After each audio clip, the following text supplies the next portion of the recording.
सभी, मैं आपका दोस्त प्रदीप। मैं स्वागत करता हूं जेआर ट्यूटोरियल के इस प्लेटफॉर्म पे। स्टार्ट करने से पहले दोस्तों मैं आप सभी को बता देना चाहता हूं कि इस प्लेटफॉर्म पे 7th, 8th, 9th, 10th, 11th, 12th हर क्लास के सभी वीडियो लेक्चर्स कंटिन्यू आ रहे हैं। अगर अभी तक आपने हमारे इस चैनल को सब्सक्राइब नहीं किया तो गाइस सबसे पहले चैनल को सब्सक्राइब करें। मुझसे मिलकर अच्छा लगे तो वीडियो को लाइक कर सकते हो और एक प्यारा सा कमेंट भी करो। इसी के साथ दोस्तों मैं आपको यही बताना चाहूंगा कि आपके अपने प्रदीप सर का प्रदीप गिरी अपडेट एक एजुकेशनल अपडेट चैनल है और एक दूसरा चैनल इसका नाम है गिरी ट्यूटर्स। सो गाइस वहां भी अपने प्यार की बरसात कर सकते हो, चैनल को सब्सक्राइब कर सकते हो। सो गाइस आज जो टॉपिक हम देखने वाले chemical bonding lesson number 4, okay sorry lesson number 5, इसके अंदर गाइस हम जो देखने वाले हैं ये बहुत ही इंपॉर्टेंट टॉपिक और मजेदार टॉपिक। देखो इसके पहले मैंने बेसिक चीजें करवाई, बट आज जो करवाने वाला हूं, आज से ये लेसन प्रॉपर तरीके से स्टार्ट हो रहा है और इसके अंदर कुछ चीजें, कुछ साइंटिस्ट के बारे में चीजें देखेंगे, केमिकल बॉन्डिंग किस तरह से स्टार्ट हुई, क्या लोगों ने क्या क्या बताया, वो सभी देखने वाले हैं।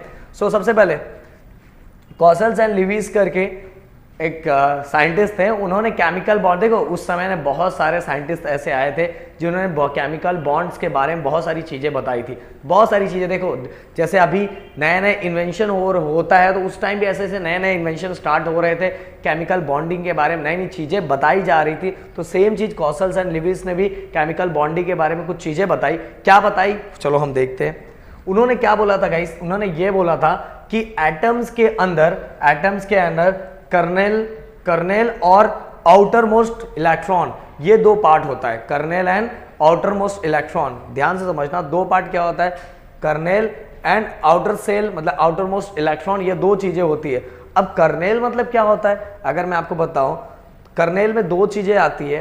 कर्नेल में एक पॉजिटिव न्यूक्लियस, जो आप पता है ये न्यूक्लियस के अंदर प्रोटॉन होता है ना, प्रोटॉन होता है, और प्रोटॉन को कौन सा चार्ज होता है, पॉजिटिव चार्ज होता है। इसीलिए पॉजिटिव जो हमारा जो न्यूक्लियस है, nucleus plus inner electron, kernel का मतलब ही दो चीजें है, एक nucleus plus inner electron, inner electron और न्यूक्लियस, इसके अंदर कर्नेल का मतलब। लिविस, कोसेल एंड लिविस ने यही चीजें बताई कि एटम्स के अंदर kernel and outer most electron, ये दो चीजें होती है जो हमें क्या करता है, वो आगे बॉन्डिंग क्रिएट में। तो जब हमें एटम के बारे में प्रॉपर नहीं पता रहेगा तो बॉन्ड कैसे क्रिएट होगा।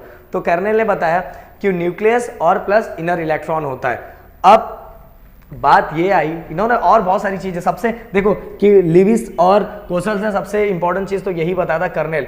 बट कर्नेल के अंदर लोगों को कंफ्यूजन हुआ, फिर कर्नेल में उन्होंने क्लियर किया कि भाई कर्नेल मतलब ये है कि अंदर जो न्यूक्लियस है, और न्यूक्लियस को कौन सा चार्ज होता है आप सभी को पता है, प्लस चार्ज होता है। और जो इनर साइड, अब आउटर साइड, अब इनर और आउटर में बहुत सारे बच्चे कंफ्यूज हो जाते हैं। चलो वो थोड़ी चीजें मैं बता देता हूँ।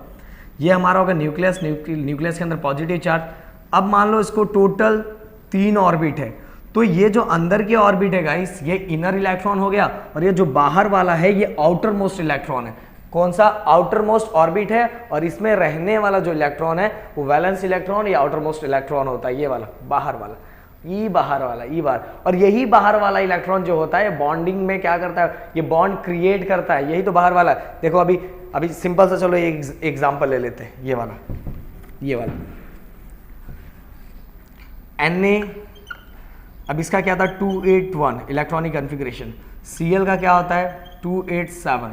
अब गाइस क्या करता है, अब बाहर आउटर मोस्ट ऑर्बिट में कितना इलेक्ट्रॉन है, 1 इलेक्ट्रॉन है। अब ये 1 इलेक्ट्रॉन क्या करेगा, यहाँ भेजेगा, तो यहाँ भेजने के बाद ये क्या हो जाएगा, ये 28 हो जाएगा और ये प्लस साइन हो जाएगा, क्योंकि 1 इलेक्ट्रॉन क्या किया, लूज किया, सभी चीज़ें मैंने बताई। और ये क्या करेगा, 1 इलेक्ट्रॉन गेन करेगा, जिसके कारण ये क्या हो जाएगा, 8 हो जाएगा, 288, तो ये हो जाएगा माइनस, क्योंकि इसने 1 इलेक्ट्रॉन क्या किया है, गेन किया, और इसने क्या किया, इलेक्ट्रॉन लॉस किया, ओके, लूज किया 1 इलेक्ट्रॉन, इसने गेन किया। अब इसके अंदर हमें क्या दिख रहा है, कोसल्स एंड लिविस ने यह भी बताया है कि जो होता है अपने आउटर मोस्ट ऑर्बिट में से इलेक्ट्रॉन को लूज करके ये खुद को स्टेबल बना लेता है। तो आउटर मोस्ट ऑर्बिट में इलेक्ट्रॉन कितने होने चाहिए, 8 इलेक्ट्रॉन होने चाहिए। 8 इलेक्ट्रॉन खुद, मतलब 8 इलेक्ट्रॉन कंपलसरी है, 8 इलेक्ट्रॉन रहेगा तो ही स्टेबल है, नहीं तो स्टेबल नहीं होगा। जैसे कि एग्जांपल बताया, Na प्लस कब हुआ, जब इसमें से एक, क्योंकि आउटर मोस्ट में कितना चाहिए, 80 इलेक्ट्रॉन चाहिए, तो 1 इलेक्ट्रॉन किसी काम का नहीं है, तो इसको क्या करेगा, इसने लूज कर दिया, लूज करके इसने इसको दे दिया, देने के बाद यहाँ क्या हो गया 288, तो आउटर मोस्ट ऑर्बिट में कितना इलेक्ट्रॉन हो गया 8, और यहाँ भी आउटर मोस्ट अब ये हो गया तो 8 इलेक्ट्रॉन हो गया। तो इस तरह की चीजें, ये सभी चीजें किसने बताई थी, कोसल्स ने बताई थी। कोसल्स के अकॉर्डिंग ऑक्टेट बनाना बहुत ज्यादा जरूरी है खुद को स्टेबल करने के लिए। और एक चीज तो बताई थी कर्नेल, ये बहुत प्यारा है, मैं जब सुना था बहुत मजा आता है। कर्नेल प्लस आउटर मोस्ट जो हमारा ऑर्बिट है, ये दो चीजें, outer most electron, sorry kernel and outer most electron, ये दो चीजें होती है एक एटम के अंदर। कर्नेल के अंदर दो चीजें होती है, न्यूक्लियस, पॉजिटिव न्यूक्लियस क्योंकि प्रोटॉन उसके अंदर होता है पॉजिटिव, और साथ में उसके साथ क्या होता है inner electron. Okay, inner electron ये किसके अंदर, कर्नेल के अंदर। ओके सो गाइस, ये बताया हमारा कोसेल्स एंड लुईविस ने।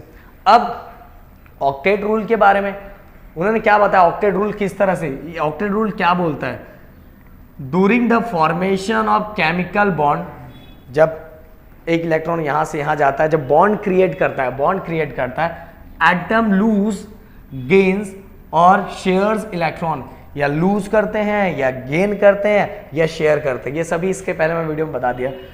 Show that it's outer most orbit contain 8 electron, okay, therefore the atom attains the nearest inert gas electronic configuration. और ये सब करते क्यों है, देखो ऑक्टेट रूल क्या कहता है, एटम या तो इलेक्ट्रॉन को लूज करता है, या तो गेन करता है, या तो शेयर करता है। ये सब करता क्यों है भाई, क्यों करता है, क्या उसको मजा आता है, क्यों करता है, अपने ऑक्टेट कंप्लीट करने के लिए। ऑक्टेट कंप्लीट करना, नहीं सर समझा नहीं, सिंपल सी बात भाई, मेरे को भूख लगी है, मेरे को पता है कि मेरा पेट 2 चपाती में भर जाता है, 2 चपाती में, अगर मैं 1 चपाती खाऊंगा तो भी अनस्टेबल रहूंगा, और 10 चपाती खाऊंगा तो भी अनस्टेबल रहूंगा, वॉमिटिंग करने लगूंगा।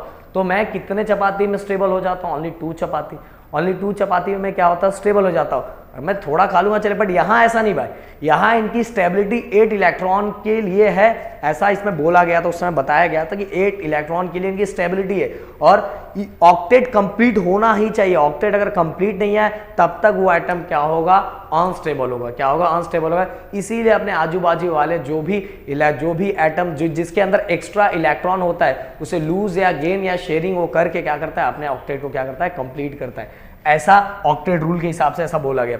बट गाइस प्रॉब्लम कहां आ रहा था पता है, प्रॉब्लम एक जगह आ रहा था भाई, आपने बोला कि एटम को ऑक्टेट कंप्लीट होना चाहिए, बट भाई है बहुत सारे, अभी हाइड्रोजन हो गया, लिथियम हो गया। अभी हाइड्रोजन की बात करूं तो हाइड्रोजन का बेचारा गरीब, उसके पास तो खुद ही एक ही इलेक्ट्रॉन है। अब लिथियम की बात करूं मैं, उसमें भी एक ही इलेक्ट्रॉन है, ये क्या करता है, अपना लूज करके, ये ऑक्टेट है, ये अपने 2 इलेक्ट्रॉन, पहले उसके पहले ऑर्बिट में कितने इलेक्ट्रॉन होते हैं, 2 इलेक्ट्रॉन होते, 2 इलेक्ट्रॉन होते हैं कि नहीं होते। तो ये तो कॉन्सेप्ट ही गलत हो गया। इन्होंने जो बताया था कि अगर एटम को स्टेबल होना चाहिए तो क्या होना चाहिए, एटम को स्टेबल होना चाहिए तो 80 इलेक्ट्रॉन, हाँ चलो बाकी चीजों के लिए सही थी, बट इस हर चीजों के लिए थोड़ी सही थी। इसीलिए उन्होंने क्या बोला, it should be noted that the octet rules is not valid for hydrogen and lithium। इसलिए हाइड्रोजन और लिथियम के लिए जो ऑक्टेट रूल था वो वैलिड नहीं था, क्योंकि इनको स्टेबल करने के लिए इनको क्या करना पड़ता था। अभी लिथियम की बात करो, लिथियम का एटॉमिक नंबर क्या होता है, 3 होता है, 3 होता है। तो इनके लास्ट जो ऑर्बिट है, जो लास्ट वाला ऑर्बिट है, उसमें वैलेंस इलेक्ट्रॉन 1 है, तो ये अपने 1 इलेक्ट्रॉन के क्या करते हैं, लूज कर देते हैं। तो इनमें 8 कहाँ हुआ, इसके तो पहले ऑर्बिट में 2 इलेक्ट्रॉन हुआ, फिर भी ये क्या होता है, स्टेबल हो जाता है। सेम चीज ये क्या करता है, 1 इलेक्ट्रॉन शेयरिंग करता है हाइड्रोजन, और करके क्या करता है, खुद को स्टेबल करता है। तो इसमें भी कहाँ 8 हुआ, पर इन्होंने क्या बोला था, ऑक्टेट करने के बाद ही स्टेबल होता है ना।